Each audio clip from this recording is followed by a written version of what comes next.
नमस्कार, मैं तुम्हारा भूपेश भाई शर्मा। ऑपरेशन सिंदूर चलाया गया था और जिस तस्वीर को लेकर के, जिस घटना को लेकर चलाया गया था ये ऑपरेशन सिंदूर, उसमें एक महिला अपने पति के साथ श्रीनगर घूमने गई थी, कश्मीर घूमने गई थी। उनके पति को आतंकवादियों ने गोली मार दिया। नवविवाहिता थी। उनकी पत्नी का अब चीरहरण भक्त जन कर रहे हैं, मोदी के जो भक्त हैं वो लोग कर रहे हैं।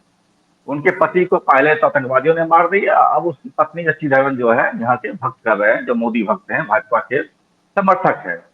और उनके खिलाफ काफी ट्रोल्स किए जा रहे हैं। ये ऑपरेशन सिंदूर का शुरुआत था, जिसके नाम पर मोदी ने लॉन्च किया ऑपरेशन सिंदूर। और अब वो यहाँ तक कह रहे हैं कि मेरे शरीर में सिंदूर बह रहा है। और इसके नाम पर अभी कुछ दिन पहले ही, 3 4 दिन पहले ही नरेंद्र मोदी पटना आए थे और इसमें जो है काफी कुछ मतलब एक चुनाव प्रचार करने का प्रयास किए थे, अपना इस सिंदूर को भुनाने का प्रयास किए थे, जिसको मैंने पिछली वीडियो में दिखाया था आपको।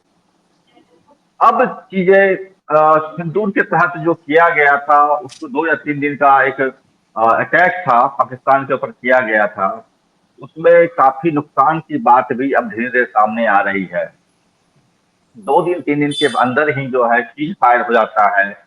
और इस पूरी प्रक्रिया में पाकिस्तान के समर्थन में कई देश सामने आते हैं। चाइना है, रशिया भी है, अन्य देश भी हैं।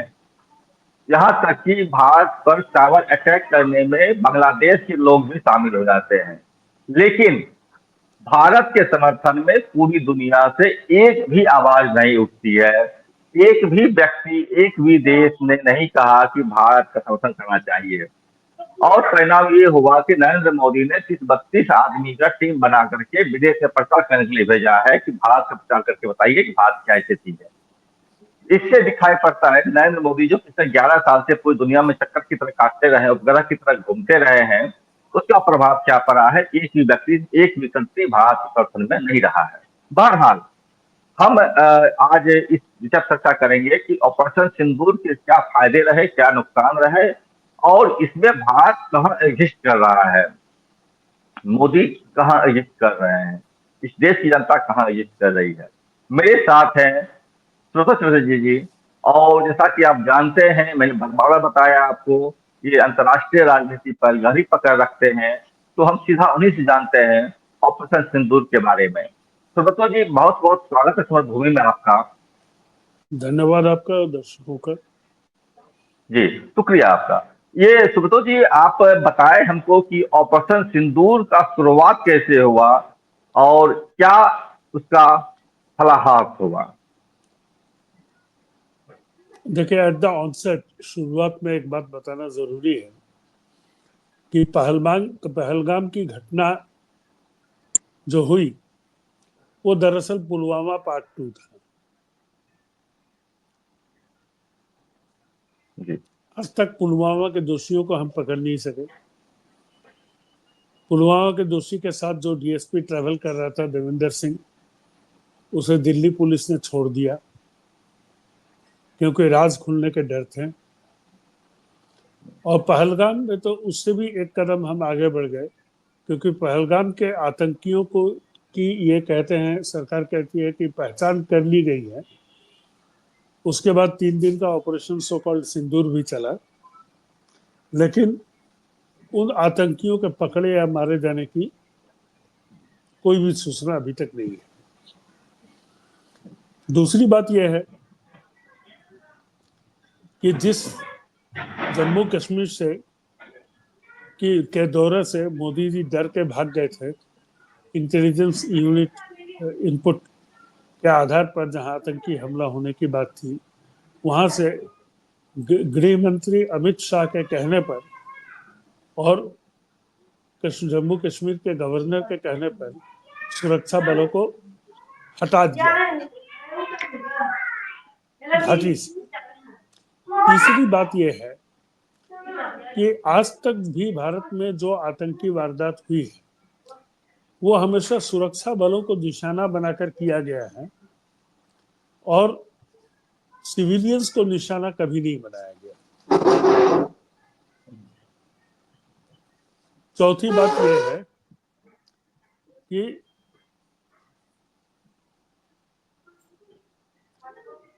घाटी में सिविलियंस को निशाना बनाकर, कभी भी सैलानियों को निशाना बनाकर कोई भी आतंकी कार्रवाई नहीं की गई। जब हम इन चार बातों को आपस में जोड़ते हैं तो ये पूरी तरह से क्लियर हो जाता है कि there was a plot to kill. एक सुनियोजित षड्यंत्र के तहत 28 लोगों को मार दिया गया,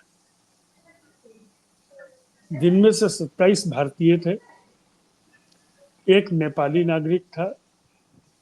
27 भारतीयों में एक वो मुस्लिम युवक भी था जो आतंकवादियों की गोली से अपने गेस्ट को बचाते हुए मारा गया। जी पहलगाम की घटना का राजनीतिक लाभ पुलवामा की घटना के राजनीतिक लाभ की तरह ही मोदी उठाना चाहते थे, श्रोता क्योंकि जी, हम ये लोग एक चीज थोड़ा स्पष्टीकरण चाह रहे हैं कि जैसा कि आपको प्रचार चलता रहा था कि पहलगाम में जो आतंकवादी हमला हुआ था उसमें धर्म के आधार पर हमला हुआ था। उसमें कहा गया था कि जो हिंदू है वो बगल हो जाए, जो मुस्लिम है वो इकट्ठ हो जाए, और उन्होंने हिंदुओं को पूछ पूछ करके मारा। आप बहुत बोल रहे अच्छी हैं कि बात है। मुस्लिम भी मारा गया, आप बोले कि बहुत मुस्लिम भी मारा गया, ये कैसा कंट्राडिक्शन है? बहुत यही तो मैं कह रहा हूँ। अगर हिंदुओं को धर्म पूछकर मारा जाता तो उस मुस्लिम बंदे को क्यों मारा गया जो कश्मीरी था? जी ये एक झूठ की फैक्ट्री है। देखो, ये लोग बहुत नीच है। मैंने कल भी पॉडकास्ट में कहा था कि ये लोग झूठ बोलते नहीं, ये लोग झूठ को जीते हैं। इसलिए ये जब भी ये सब, एक बात याद रखिए, दर्शकों को मैं बता दूं, कृपा कर जब भी कोई भाजपाई या संघी कुछ बोले या उनके समर्थक, तो उसको खारिज कर दीजिए इमीडिएटली, क्योंकि वो झूठ के सिवा कुछ बोल ही नहीं सकता। हम्म। क्योंकि जिनका अल्टेरियर मोटिव, अंदर की इच्छा, असल उद्देश्य, एक हिंदी फिल्म में गाना था ना, क्या मिली है ऐसे लोगों से जिनकी फितरत छुपी रहे, जी बिल्कुल। नकली सूरत सामने आए, असली सूरत छुपी रहे। जी तो ये षड्यंत्रकारी, विध्वंसकारी, विघटनकारी, सेक्स स्कैंडल में लिप्त, घूस कांड में लिप्त, भ्रष्टाचार में आकंठ डूबी हुई, बेईमान धंधेबाज कॉरपोरेटों की, बेशर्म दलालों की सरकार है, जिसके किसी भी जासूसी बात भी पर, करता है, जासूसी भी जासूसी करके भी, विदेश में पहुंचाता है। वो जो जी षड्यंत्र जब कर रहा है तो जासूसी तो षड्यंत्र का ही एक उपकरण है ना। नहीं जी। तो पेगासस क्यों खरीदता है कोई? अपने ही देश के हम्म लोगों पर जासूसी करने के लिए पेगासस की क्या जरूरत है? आपकी आईबी क्या करती है? हम्म। इंटेलिजेंस ब्यूरो, आपकी सीबीआई क्या करती है? डायरेक्टर ऑफ नहीं, एक चीज रेवेन्यू और इंटेलिजेंस क्या एक करती एक एक एक चीज और भी है सुब्रत जी, इसमें जैसे कि सेना के ही कुछ लोग, हिंदू लोग हैं जो कि आप भाजपा से जुड़े हुए, आरएसएस से जुड़े हुए हैं, वो पकड़ाए गए हैं आईएसआई को सूचना है? नहीं देते नहीं, हुए, गुप्त मैं, जानकारी लीक भाई, करते हुए। ऐसा है कि अब जो इनके साथ सटे रहेगा, देखो, तो उन्हीं उन्हीं को ना इनकी खबर रहेगी अंदर की। जी अब तो सिस्टम का हिस्सा है नहीं, मैं सिस्टम का हिस्सा नहीं हूं, तो मेरे पास हम्म। गुप्त जानकारी कहां से आएगी? जासूसी वही करते हैं जिनके, जो सिस्टम का हिस्सा होते हैं। दुनिया में हर जगह ये होता है। जी हिंदू मुस्लिम की बात यहाँ पर नहीं है। और भाजपा के जो सत्ता है, हम्म। उसके करीब कौन आ सकता है? कोई मुस्लिम तो आ नहीं सकता, हिंदू ही आएंगे, तो जासूसी वही हम्म। करेंगे। जी लेकिन जांच एजेंसियां जो हैं, वो कभी कभी इंडिपेंडेंटली काम कर लेती हैं। जब खुफिया जानकारी, सैनिक खुफिया जानकारी का आदान प्रदान हो जाता है, तो जांच एजेंसी के रडार पर जो आ जाते हैं वो पकड़े जाते हैं। लेकिन वो तो सिस्टम का हिस्सा है ना, जिन्होंने अरे जासूसी की। सुब्रत जी, ये जो सिंदूर लॉन्च किया गया था, उसका राजनीतिक फायदा तो मोदी जी ने कोशिश कर रहे हैं, ये आपको चुनाव प्रचार में इसको उठा रहे हैं, इसे बोलते खून में सिंदूर दौड़ रहा है, मेरे देह में सिंदूर दौड़ रहा है, या फिर प्रचार कर रहे हैं। लेकिन इसका जो एक दूसरा इफेक्ट दिख रहा है कि दुनिया के कोई भी देश भारत सपोर्ट नहीं रहा, और इसके जो रक्षा मंत्रालय सीडीएस है, माने एयर डिफेंस सिस्टम के जो चीफ है, उनका स्टेटमेंट सामने आया प्रेस कॉन्फ्रेंस माध्यम से, क्या था? देखिए, मोदी जी 11 सालों में 151 देशों की यात्रा कर चुके हैं, जिसमें सबसे ज्यादा अमेरिका की यात्रा इन्होंने की। मोदी जी जिस तरीके से सत्ता में आए 2014 में, 2019 में, 2024 में, भारत के लोगों के लिए यह बहुत नॉर्मल बात है। लेकिन विदेशों में अब खासकर बड़ी शक्तियां जो हैं, अमेरिका, रूस, चीन, Japan, France, Italy, West Britain, Germany, ये जो बड़ी ताकतें हैं दुनिया की, कनाडा, ऑस्ट्रेलिया, इनके सामने तो ये नंगे हैं ना। हम्म, तो ये नंगा 151 देश घूमे या 251 देश घूमे, हालांकि 200 ही देश हैं, तो जहां भी जाता है इसकी खिल्ली उड़ती है। हम्म। वो खरबों रुपए खर्च करके, गुजरातियों का झुंड जमा करके मोदी मोदी करवाना, वो एक अलग बात है। और इंटरनेशनल राजनीति में अपना असर डालना एक अलग बात है। जब 1971 का वार हुआ तो इंदिरा गांधी 6 महीने में दुनिया के 5-6 देशों की यात्रा उन्होंने की थी, जिसमें अमेरिका भी था, सोवियत संघ भी था, यूरोप के कुछ देश भी थे। लेकिन उसका उनको राजनीतिक लाभ इसलिए मिला क्योंकि इंदिरा गांधी छल कपट प्रपंच षड्यंत्र भ्रष्टाचार में डूबी हुई महिला नहीं। उनका सीधा टारगेट था कि चूंकि पाकिस्तान अत्याचारी है, ईस्ट पाकिस्तान पर भाषा के नाम पर अत्याचार कर रहा है, धर्म के नाम पर तो अत्याचार था नहीं पाकिस्तान और ईस्ट पाकिस्तान में, और वहां के शरणार्थी हमारे लिए एक बहुत बड़ी हेडेक बन गई है। तो हम वहां पर पाकिस्तान को हस्तक्षेप करने से रोकेंगे, चाहे इसके लिए हमें मिलिट्री सॉल्यूशन लेना पड़े। She declared it. Modi ji ने ऐसा किया नहीं किया। नहीं। जयशंकर बाद में कहते हैं कि हमने पाकिस्तान को आगाह कर दिया था कि हम तुम पर हमला करने वाले हैं, हम तुम्हारे टेररिस्ट कैंप पर हमला करने वाले हैं। अभी तो शिष्टमंडल भारत का घूम रहा है, पूरी दुनिया का चक्कर लगा रहा है। ये शिष्टमंडल का वैल्यू जीरो है। इससे किसी देश का, स्पेन छोड़ के किसी देश का प्रधानमंत्री इन लोगों से आज तक नहीं मिला। दूसरे देशों में डिप्टी सेक्रेटरी लेवल के भी नीचे के लोग इनसे मिलते हैं। अब सवाल है कि जिस देश के प्रधानमंत्री को रिसीव करने के लिए अमेरिकन व्हाइट हाउस का एक कियानी जाता है, उस देश के शिष्टमंडल से मिलने के लिए कौन जाएगा? चपरासी जाएगा अमेरिका में, किसी विभाग का, और कौन जाएगा? अच्छा, ये आगे कैसे आया कि हमको 32 लोगों का टीम बना करके भेजना है 32 देशों में घूमने के लिए? ये आगे 59 कैसे आया, मतलब क्या रहा है? 57 लोगों का टीम बनाया। हाँ, क्या 57। है कि जयशंकर की और मोदी की विदेश नीति फेल कर गई, तो राम खेलावाना फेल बने।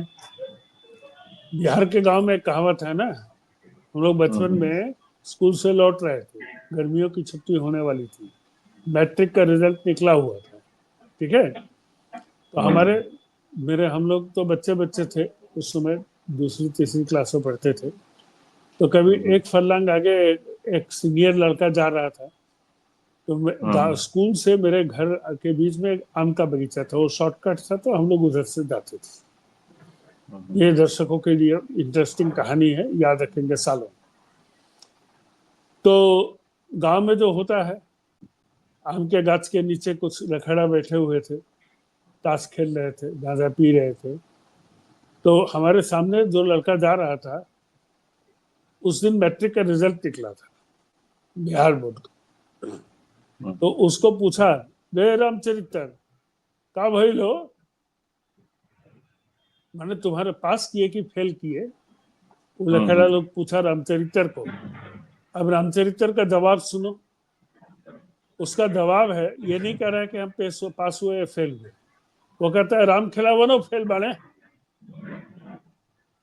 समझे? मतलब ये मत सोचो कि खाली हम ही फेल किए हैं, राम खिलावन भी हम्म, फेल है। फेल कर गया जी। तो ये मत सोचो कि सिर्फ मोदी और जयशंकर फेल किया है। ये जो 57 गए थे, जिसमें शशि थरूर भी हैं, असदुद्दीन ओवैसी भी हैं, इनको भी तो भेजा। हम्म, क्या हुआ? हम्म, वो भी फेल हुए। मतलब सामूहिक फेल्योर, फेल्योर सामूहिक है। और सफलता जो है सिंदूर का, वो व्यक्तिगत है। जीरो, व्यक्तिगत, नहीं, हाँ। वो व्यक्तिगत है। वो सेना का भी नहीं है, वो एयरफोर्स का भी नहीं है।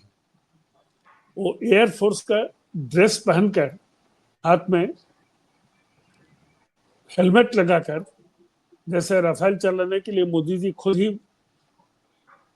तैयार बैठे हुए हैं। हम्म, जबकि भारतीय दंड संहिता के सेक्शन 140 के अनुसार फौजी या रिटायर्ड फौजी के सिवा कोई भी फौज के ड्रेस में अपने को अपीयर नहीं हो सकता। हाँ, ऐसा इसके नियम लिए है। जी, ये सेक्शन 140 है। अच्छा। इसके लिए जेल की सजा है 6 महीने की। हम्म, लेकिन समरथ को नहीं दोष गोसाई। बिल्कुल। सुब्रत जी, इसका ये हुआ, आप ये जो एयरफोर्स की तरफ से जीडीएस जो बयान दे रहे हैं, स्टेटमेंट दे रहे हैं इस सेनेगल नहीं नहीं, में, सीडीएस जो तीनों तीनों फोर्सेस के होते हैं। अनिल चौहान तीनों हम्म, फोर्सेस के सीडीएस हैं। राष्ट्रपति को हम्म, जीरो बनाने के लिए, क्योंकि तीनों फोर्सेस के जो चीफ भारत में हैं, परंपरागत रूप से वो भारत के राष्ट्रपति हैं। बिल्कुल। ठीक है, उनको जीरो बनाने के लिए, क्योंकि मोदी जी को मालूम था कि किस तरह के राष्ट्रपति को हम बनाएंगे, जिनको कुछ हम्म, समझ में नहीं है, लिखना पढ़ना नहीं आता। तो इसीलिए उन्होंने सीडीएस का पोस्ट क्रिएट किया। सीडीएस किया और था, एक बिल्कुल। सीडीएस। जिसमें तो रावत थे, पहला सीडीएस। अब इसी दिन से मैं सोचता रहा हूँ कि कौन प्रमुख है तीनों सेना के तीनों अंगों का, राष्ट्रपति या सीडीएस। इस बात का जवाब आज तक नहीं मिला। अब अनिल चौहान ने जाकर सिंगापुर में जो वक्तव्य दिया है, उस पर आते हैं। हम्म, इसके जी, पहले भी एयरफोर्स के जो ये है स्पोक्स पर्सन है, उनको पूछा गया हम्म, था कि हमारे कितने जेट्स गिरे, जी, हानि हुई युद्ध में। तो उनका जवाब था कि हमारे सभी सारे पायलट सुरक्षित लौट आए। तो उस समय मैंने हम्म, लिखा था कि पायलट, आजकल के जो फाइटर प्लेन होते हैं, मॉडर्न फाइटर प्लेन, उसमें तो इजेक्टेबल सीट्स होते हैं। जब प्लेन हिट हो जाती है तो वो सीट लेकर इजेक्ट कर जाते हैं। वो बाहर जाकर छतरी खुल जाती है, हम्म, पैराशूट, और वो लोग अब जमीन पर आके सुरक्षित लौट आते हैं। अब बिल्कुल। है कि भारत ने बार बार कहा कि हमने एलओसी नहीं क्रॉस किया। जब आपने एलओसी नहीं क्रॉस किया तो जो पायलट इजेक्ट हुए हैं, वो तो अपने ही देश में गिरे हम्म, पैराशूट की मदद से। तो वो सुरक्षित वापस आ गए। तो जिसमें हम्म, उसको पूछा गया था, उन्होंने कहा था कि हमारे सारे पायलट सुरक्षित आ गए। उन्होंने ये नहीं कहा था कि प्लेन आ हमारे गया सारे सुरक्षित। प्लेन सुरक्षित आ गए। तो हम्म, आर्मी जो एस्टेब्लिशमेंट है, एयरफोर्स नेवी, ये तो झूठ नहीं बोलते हैं। इनको तो हम्म, चुनाव लड़ना नहीं है, बिहार जीतना नहीं है, हम्म, है ना? तो जी, वो क्यों झूठ बोलेंगे? अब रहा सवाल अनिल चौहान का। तो अनिल चौहान ने कहा कि कितने प्लेन गिरे ये महत्वपूर्ण नहीं है, महत्वपूर्ण ये है कि हमारे प्लेन जब मार खाए तो उसके बाद हमने 2 दिन में इसको अपनी स्ट्रेटेजी को चेंज किया, जरूरी बदलाव किए, और तीसरे दिन हमने भयंकर स्ट्राइक किया, हमला किया। अनिल चौहान भी इस बात को छिपा रहे हैं कि कितने जेट गिरे। नंबर की बात इंपॉर्टेंट नहीं है। 1 2 3 5 6, जिसको मन में जो आए कह रहा है। सुब्रमण्यम स्वामी 5 कह रहा है, पाकिस्तान। पाकिस्तान 6 कर रहा है। पाकिस्तान तो 6 कह सुब्रमण्यम रहा है, स्वामी जो है कोई 5, 3 कह। सुब्रमण्यम स्वामी 5 बोल रहे हैं। मेरा सवाल दूसरा है। मेरा सवाल है कि अगर एक भी गिरा तो वो क्या था, सुखोई या राफेल? हम्म, महत्वपूर्ण प्रश्न ये है। जी, सुखोई 30 20 साल पुराने जहाज है। अगर वो आधुनिक टेक्नोलॉजी से मार खा जाती हम्म तो बात समझ में आती। राफेल आज की टेक्नोलॉजी, अगर हम्म। वो गिरा है तो सवाल उठेंगे। लेकिन जिस तरह से आपको रफाल का कंपनी रफाल था उसका जो शेयर गिरा है या उसका जो जांच हुआ है, लगता है कि रफाल ही गिरा है। लगता नहीं है, निश्चित है कि राफेल गिरा है। और राफेल गिरने को एडमिट करने का मतलब क्या है मालूम है? क्या हम्म, आपने 526 करोड़ के प्लेन को घूस खाकर 1550 करोड़ में क्यों खरीदा? जी आपने जो सुप्रीम कोर्ट में हलफनामा दिया कि इसमें बहुत सारे ऐसे अस्त्र शस्त्र लगाए गए जो पहले के राफेल की डील में नहीं थी, उस पर सवाल उठेगा। अगर ये जी। इतना मॉडर्न इक्विपमेंट उसमें था तो वो गिरा कैसे? तीसरा सवाल उठेगा कि आपने किसके बेनिफिट के लिए सोर्स कोड के बगैर ही राफेल का सौदा कर लिया, जबकि राफेल के पहले सौदे में सोर्स कोड सम्मिलित था। बिना सोर्स कोड का आप राफेल के थ्रू से ब्रह्मोस को कैसे छोड़ सकते हैं? क्योंकि वो तो अलाइनमेंट ही नहीं होगी आपके प्लान से। अच्छा, हमारे ये दर्शकों से सारे बताइए सवाल उठेंगे, सुब्रतो जी, सरकार नंगा हो सुब्रतो जाएगी। जी, बिल्कुल। सुब्रतो जी, एक बताइए मुझे, सब दर्शकों के लिए, कि ये सोर्स कोड का क्या मामला है। सोर्स कोड का मामला देखो, सोर्स कोड का आजकल साधारण सी जानकारी है कि कोई भी फाइटर प्लेन हो या सिविल एविएशन के लिए नागरिक उड्डयन हो, सब तो हम्म, कंप्यूटराइज सिस्टम से चलता है ना भाई। बिल्कुल। कंट्रोल किसके पास रहता है? एक सीपीयू रहता है, सेंट्रल प्रोसेसिंग यूनिट रहती है कंप्यूटर में। हम्म उसमें से उसको एक्सेस करने के लिए जो कोड होता है उसको सोर्स कोड कहते हैं। जैसे मान लीजिए कि राफेल में हमें ब्रह्मोस मिसाइल फिट करना है, तो ब्रह्मोस मिसाइल का साइज हम बना देंगे राफेल में फिट करने लायक, उसको फिट भी आप कर देंगे। लेकिन अगर उसके कंप्यूटराइज सिस्टम से उसका अलाइनमेंट नहीं है तो उसको आप हम्म, दागेंगे कैसे? जी। क्योंकि दागना तो एक सिग्नल है। हम्म। वो सिग्नल कैसे मिलेगा? उस सिग्नल मिलने के लिए उस कंप्यूटराइज सिस्टम में हमें उस कोड को डालना पड़ेगा। जिस जैसे आप हम आपने एक पासवर्ड इसको बोल मोबाइल, सकते हैं आपने। नहीं नहीं, अब एक सिंपल सी चीज है, दर्शकों को साधारण रूप से बता दें। मान लीजिए आपने जी अपने मोबाइल को लॉक किया हुआ है, वो लॉक का नंबर है 7598। मेरे हाथ में मोबाइल आ गई, मैंने आपके यहाँ से उड़ा लिया, कहीं से मिल गया, चोरी कर ली, पकेटपारी कर ली, कुछ भी कर ली, लेकिन जब तक हम्म, हमको 7598 नहीं मालूम है तब तक मैं उसे खोल तो पाऊंगा नहीं। बिल्कुल नहीं। इसको कहते हैं जी सोर्स कोड, साधारण जी। भाषा में। तो जब आप खोल ही इसमें नहीं इसके पाएंगे यूज कैसे जी जी, करेंगे? इसमें तो इसमें एक मजाक भी आया था शायद चाइना की तरफ से, जबकि इसने कहा था कि हम चाइना का जो ये था, मिसाइल था, या जो हम अटैक किया था भारत में, उसका सोर्स कोड जान लिए हैं। तो चाइना वालों ने मजाक किया था कि जब आप रफाल का नहीं जान पा रहे हैं सोर्स कोड, तो इसका कहाँ जान पाएंगे सोर्स कोड। खैर, ये देखो, सवाल है। मिसाइल का सोर्स कोड नहीं जाना जा सकता है। मिसाइल की हाँ, टेक्नोलॉजी को रिवर्स इंजीनियरिंग करके कॉपी की जा सकती है। वो भी जी हमारे यहाँ कुछ हम लोग कर नहीं पाए। चाइना का जो मिसाइल गिरा उसको रिवर्स स्टडी करने के लिए जापानीज एक्सपर्ट्स को बुलाया गया, उतना भी हम नहीं कर। जी।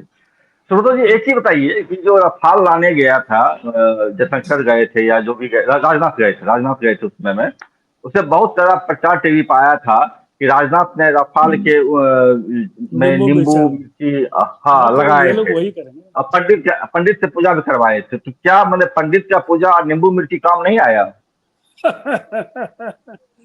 अरे ये सब मूर्खों की सरकार है, अंधविश्वासियों की। ये लोग अपना जी। करते रहते हैं। अच्छा सुब्रतो जी, एक चीज बताइए कि ये जो सिंदूर ऑपरेशन हुआ है, इसमें बहुत सारे पेच धीरे धीरे खुल रहे हैं। मुझे एक बड़ा अजीब सा लगता है चीज है। भारत सरकार जब भी किसी युद्ध में जाती है या कहीं भी जाती है, कोई भी सरकार जाती है, मैं थोड़ा सा तथ्य से हट के बात करना चाह रहा था, तो वह जो है अपने नुकसान को छिपाती है। हमको ये नुकसान नहीं हुआ है, हमारा वो नुकसान नहीं देखिए हुआ है, ऐसा हम ठीक ठाक है, हम ये एक एक इस सरकार ने सुनो तो किया एक है। चीज, सुनो तो एक चीज था सर, थोड़ा थोड़ा क्वेश्चन जान लें। तो सरकार छिपाती है। जैसे सिंदूर में घटना में आपका विमान 4 गिरा, 5 गिरा, ये गिरा, नहीं गिरा, क्या गिरा बता नहीं रही है गवर्नमेंट। यहाँ तक कि जिसने सीज फायर का अनाउंस किया था, कर्नल है, जिस अफसर ने, उसके घर पर पूरा माँ भर की गालियां दी गई, उसका ट्विटर अकाउंट को पूरा लोग गाली गलौज से भर दिया। अंत में बेचारा प्राइवेट करके भाग गए वो। तो लेकिन इसके उलट सुमित्रा जी, एक सीपीआई माओवादी है, उसके जो भी कैडर मरते हैं युद्ध में, जो भाजपा ने युद्ध का घोषणा किया है उनके खिलाफ, माओवादियों के खिलाफ में, तो वो अपने एक एक आदमी की मृत्यु की खबर देते हैं। मसलन अभी देखिए आप, उनके भारत सरकार बोली की तरफ से बयान आया कि 27 माओवादी मारे गए। माओवादियों ने कहा कि नहीं, मेरे 28 लोग मारे गए, जिसमें एक प्लस लाश मुझे मिला था। तो ये इतना अंतर कैसे है? एक तबका जो सीधा सीधा मतलब झूठ बोलता है, एक वो तबका जो अपने नुकसान को पूरी पूरी जाहिर करता है कि हाँ मेरे इतने लोग मारे गए। इतना अंतर क्या है, क्यों है? देखिए, ये बाकी क्यों भारत पर? सरकार हमेशा से नहीं करती आई है, ये मोदी सरकार का है क्या?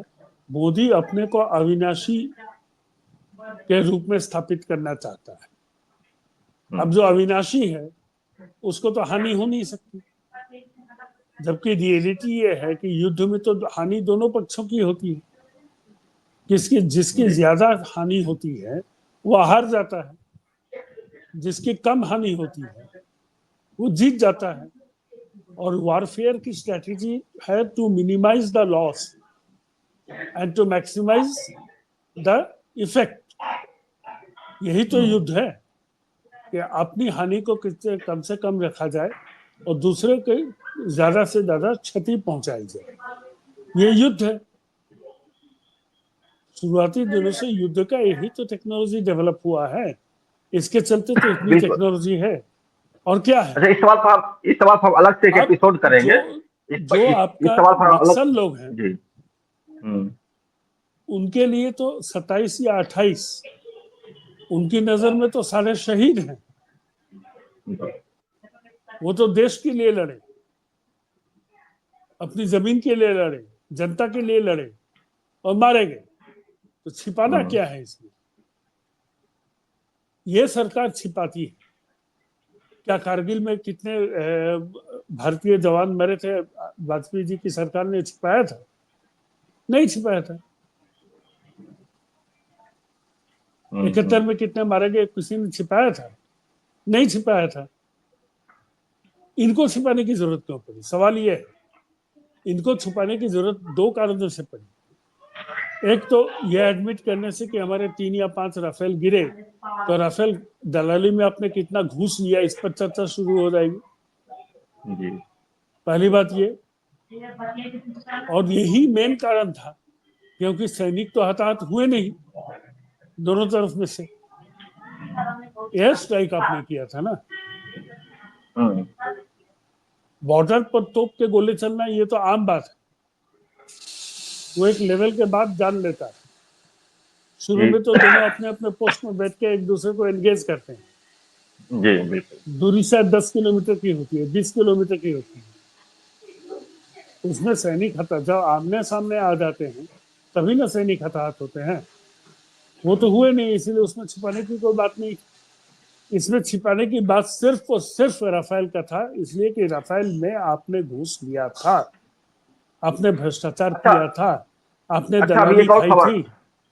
जी जी। अच्छा, तो इसमें इसकी और सामने खुल के आ रहा है कि मोदी सरकार जो है अब इन लोगों को स्टेटमेंट देने के लिए मनाही कर रही है कि कोई भी प्रेस बयान नहीं देगा, कोई भी स्टेटमेंट नहीं देगा, कोई भी कुछ नहीं नहीं, नहीं वो बोलेगा। शुरू से ही मना कितने करिए, कितना दबाव सच? डाल रही है। शुरू से ही दबाव डाल रही है। शुरू से ही दबाव डाल रही है। इनको नंगे हो जाने का डर है। ये नंगे हो भी चुके हैं। लेकिन एक बात होती है ना, to learn from the horse's mouth. जो भुक्तभोगी हैं उनकी बातें अगर दुनिया के पटल पर आ जाए। अभी तक देखो, एक सिंपल सा उदाहरण देख लो जिस पर हम लोग अभी चर्चा कर चुके हैं। पाकिस्तान कितने राफेल मार दिया, राफेल का शेयर कितना गिर गया, फ्रांस क्या बोल रहा है, इसको लेकर तो भारतीयों को आधा आधा नहीं था। लेकिन जब जनरल अनिल चौहान ने इस बात को कह दिया तब उसकी विश्वसनीयता कहां पर पहुंची। उसी तरह से प्रेस क्या कह रहा है, गोदी मीडिया क्या कह रही है, भास्कर क्या कह रहा है, टाइम्स ऑफ इंडिया क्या कह रहा है, मोदी क्या कह रहा है, सरकार क्या कह रही है, इससे तो कोई मतलब है नहीं। लेकिन वहां जो भुक्तभोगी है वो क्या जब कहेंगे और उनके वक्तव्य जब लोगों के सामने आएगा तो उससे ज्यादा विश्वसनीय कुछ होगा? नहीं, नहीं बिल्कुल नहीं। होगा। हम्म। इसलिए उसको दबाओ, ये अच्छा, सच एक को चीज और दबाते हैं। इसमें, एक चीज और भी दिखा था उनका एक स्टेटमेंट में कि हमें जितनी चीज की जरूरत थी, हम जिस चीज को चाह रहे हैं करने के लिए, वो हो नहीं रहा है। हमारे यहाँ 1,80,000 1 लाख, के लगभग जो है। वो तो थल सेनाध्यक्ष ने कह दिया थल कि थल एक थल लाख सेना में, अस्सी हाँ, हजार सैनिक नहीं है। कम है। तो और इसमें 1 लाख, एक चीज एक सुनो तो, लाख जब इसी पर थोड़ा सा आगे, 80,000 है आंकड़ा, 1,80,000 का आंकड़ा है ये, जो कि थल सेना में सेना कम है। इसमें हम चीज दिखा चाहते थे फोटो जी, कि जिस तरह से कालेगुट्टा की पहाड़ी पर घेराबंदी हुआ था, 28,000 जवानों ने घेरा था कालेगुट्टा की पहाड़ी पर माओवादियों को। उसी समय ऑपरेशन सिंदूर भी होता है, और चूंकि ऑपरेशन सिंदूर हो रहा है, इसलिए इसने जो है कालेगुट्टा के पहाड़ी को खाली कर करके वहां से जो है सेना को भेजा था, आपको सीआरपीएफ जवान भेजा था आपको बॉर्डर पर। तो मतलब ये क्या स्थिति, भारत की स्थिति इतनी खराब हो गई है कि एक मोर्चा से दो मोर्चे पर नहीं लड़ सकती है। नहीं ले सकते। भारत की स्थिति इतनी खराब है कि एक मोर्चे पर भी फुल फ्लेजेड वॉर नहीं ले सकते, दो मोर्चे तो दूर की बात। आज से 5 साल पहले थल सेना का एक रिपोर्ट आया था कि भारत फुल जी। स्केल वॉर होने की स्थिति में भारत के पास 10 दिन से ज्यादा का गोला बारूद नहीं है। जी। और मैंने लिखा था इसी ऑपरेशन सिंदूर के पहले कि आप पाकिस्तान से नहीं लड़ोगे इस बार, आप दो ताकतों से एक साथ लड़ोगे, पाकिस्तान और चीन। और वही हुआ। हम्म। राफेल को गिराने की टेक्नोलॉजी पाकिस्तान के पास नहीं है, वो चीन के पास चीन के पास। है। चीन परोक्ष रूप से लड़ाई में सहयोग दे दिया। बिल्कुल। इतना ही नहीं, हमको लगता है श्रीलंका, बांग्लादेश, म्यांमार, ये तमाम देश भी मिलकर के साइबर अटैक शुरू कर दिया था भारत के ऊपर में। सभी लोग करेंगे, सभी लोग। सभी लोग आश्चर्य, करेंगे। भारत तो पूरी दुनिया में अकेला पड़ गया है। हाँ, अकेला पड़ेगा ही, क्योंकि आप छल प्रपंच झूठ भ्रष्टाचार सांप्रदायिकता के नाम पर एक देश का सौदा कर सकते हैं, लेकिन जब आपको दुनिया पहचान लेती है कि आप अपने देश का सौदा करते हैं घूम घूम कर किसी सेठ के हम्म। पक्ष में, तो आपकी इमेज क्या रहती है? आप दलाल होते हैं। प्रधानमंत्री आपका पद होता है लेकिन पहचान आपकी दलाल की होती है। जी। तो दलाल को कोई भी देश कहां तक इज्जत देगा? क्यों देगा? क्या ब्रिटिश अच्छा, प्राइम तो मिनिस्टर दोस्तों जी, दलाल है? स्टॉर्मर जाते हैं अच्छा अपने किसी कंपनी की दलाली करने के लिए भारत आते हैं क्या? नहीं, नहीं, बिल्कुल नहीं आते हैं। कभी आपने देखा कि फ्रांस का राष्ट्रपति अपनी राफेल बेचने के लिए उसकी दलाली करने के लिए आया इंडिया? कोई आया? पुतिन अपना सुखोई 57 बेचने के लिए इंडिया आया? आप क्यों जाते हैं अदानी को ठेका दिलवाने के लिए? आपको अपनी इज्जत का तो ख्याल नहीं है, क्योंकि आप संघी हैं, आपकी कोई इज्जत वैसे भी नहीं है। ना आपकी कोई इज्जत है, ना आप में आत्मसम्मान बोध है। आप देश की इज्जत का बट्टा क्यों लगा रहे हैं? नतीजा सामने आ गया, पूरी दुनिया ने दुत्कार दिया। ये तो होना ही था। अच्छा, ये जो 57 लोग हैं जो गए घूमने की दुनिया का, तो रिजल्ट कुछ दिख रहा है सामने में?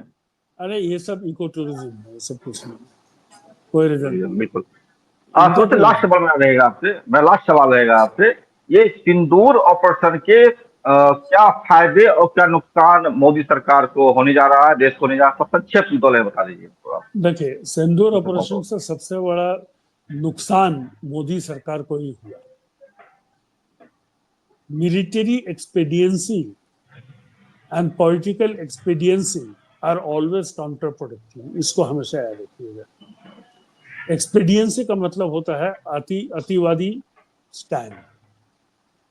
ऑपरेशन सिंदूर में मोदी सरकार एक्सपोज हो गई, एक्सपोज हो गए। एक्सपोज हो गई बुरी तरह से। जी।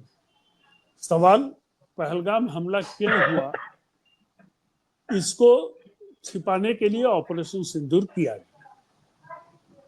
मेन ध्यान इस पर आतंकियों के मैंने एक अड्डे को, वीडियो बनाया था। इस पर मैंने एक वीडियो रखा, लिंक ऊपर डाल लगे हम, आप देख सकते हैं उसको, किस तरह से बीजेपी और आरएसएस के लोग उसको किया है। फर्स्ट मैंने बनाया था उसको। सोचिए, हाँ, लास्ट सवाल और रहेगा आपसे, मैं एक लास्ट सवाल और रहेगा श्रोतो जी। ये जो मोदी बोल रहे हैं घर घर सिंदूर बांटेंगे, तो इसका क्या मतलब, लोग नेगेटिव नहीं निकाल रहे हैं। किसी वो तो महिला को अगर सिंदूर दिया जाता है तो पति देता है केवल है, वो और तो अगर आप ममता सिंदूर देने जा रहे हैं तब तो ये गाली हो गई ना। वो तो ममता बनर्जी का हवाई चप्पल खाने के बाद विड्रॉ हो गया है। इसीलिए ममता, मैंने लिखा था, ममता के हवाई चप्पल में इतनी ताकत है कि ऑपरेशन मंडाल तो दूर, घर घर सिंदूर भी भूल गए, है ना। वो तो जो ऑपोजिशन के लोग या साधारण जनता जिसको बोल रहे थे यूट्यूब पर, ममता बनर्जी पॉलिटिकल करेज दिखाकर इस चीज को खत्म कर दी। अपने एक स्टेटमेंट से ही खत्म कर दी कि आप होते कौन है सिंदूर बांटने वाले, और आपके नाम का जी जी। सिंदूर के भारत की महिलाएं अपने मांग में भरेंगी। आप सिंदूर भरवाना है तो भेजिए जशोदाबेन के घर पर। अपनी हम्म, पत्नी के सिंदूर का लाज जो नहीं रख सका, उस देश की सारी महिलाओं का सिंदूर का राज रखेंगे। और भाजपाइयों के मन में नारियों के प्रति कितना सम्मान है वो तो धाकड़ धाकड़ वीडियो रिलीज होकर पता जी ही चल जाता है। बिल्कुल बिल्कुल बिल्कुल। इसीलिए इनको अब मुंह बहुत छिपाने की जगह नहीं है।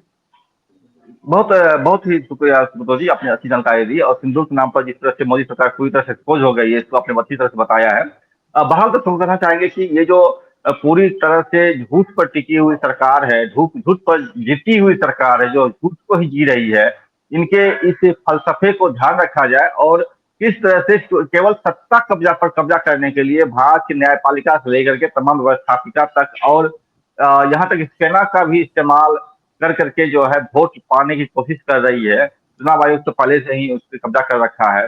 ये तमाम चीजों को नजर रखे और देखे चीजों को। देश आपका है, देश हमारा है, और हम और आप ही इस देश को आगे ले जाएंगे, बनाएंगे। अगर अच्छी सोच रखेंगे तो अच्छी दिशा में जाएंगे, बुरे सोच रखेंगे, झूठ को जिएगा तो झूठ की तरफ धोखा दे जाएगा, जिसका कि आज खामियाजा पूरा भारत भोग रहा है।